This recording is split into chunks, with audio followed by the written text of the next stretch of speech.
President Trump's 10% tariffs on all Chinese goods went into effect at midnight, and today Beijing is hitting back.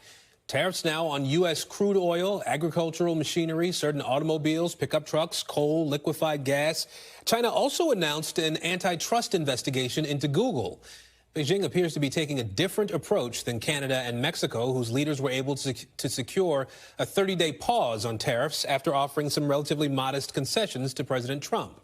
Last hour, the president reacted to China's retaliatory actions during an appearance in the Oval Office. Listen.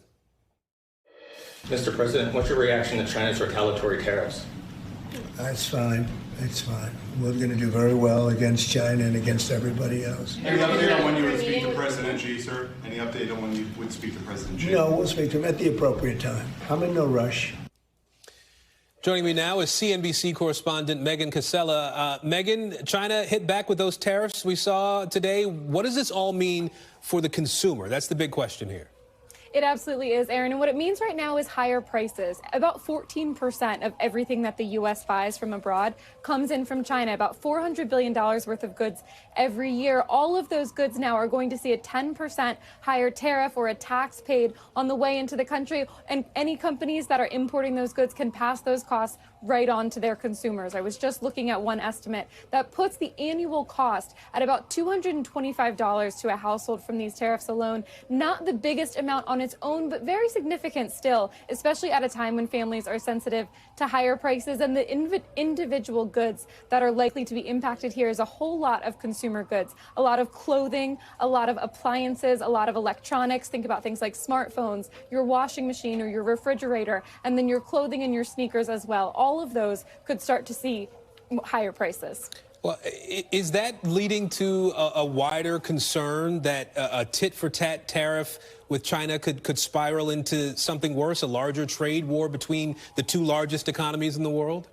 That's absolutely the concern, because it could get much more painful. And remember, President Trump told reporters just yesterday that these China tariffs, he's considering them an opening salvo, meaning that he could increase the tariff rates further, meaning higher costs still, if he doesn't get what he wants from China. Those comments that you just heard a few minutes ago, earlier today, when he was saying to reporters that he's not in a rush to speak with President Xi of China, that doesn't bode well for the idea or the hope there was earlier today that there could be a quick deal made here, the way we saw with Canada and Mexico, and that the tariffs could be lifted. Now we know that we're a little deeper into this. There's no call happening today, I can confirm, according to a person familiar with the planning, and we don't know yet when one will be scheduled. That means that there's more to go here, and things could get worse before they get better.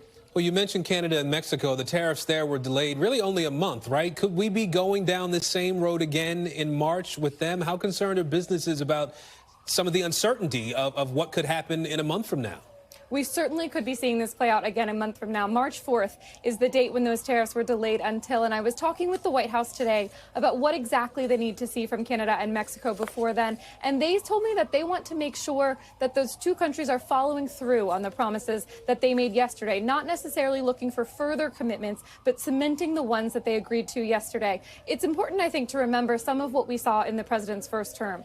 At one point in about 2019, we did see him threaten tariffs against Mexico and then never follow through on those. On another point, he was talking about steel and aluminum tariffs on allies. He delayed those a month, and then they ultimately went into effect. So it's very much wait and see here. And when you bring up the businesses, the cost of uncertainty is a cost on its own. The chaos that sort of we've seen over the past several weeks, and what businesses need above all else is a certain environment in order to make major investments. And companies have always liked coming to North America because they can split production facilities among the three countries and make things as affordable as they can be for consumers. The more of this sort of tit for tat of threats that we see, the less stable of an environment that is. We might not see that investment coming here anymore, and there's still a lot of questions about what else might happen next. Maybe we get through this one hurdle, but will we see it again a month or a year from now? We definitely could. All right, Megan Casella from CNBC, really putting things into perspective for us. We appreciate it, Megan. Thanks. Thanks for watching. Stay updated about breaking news and top stories on the NBC News app or follow us on social media.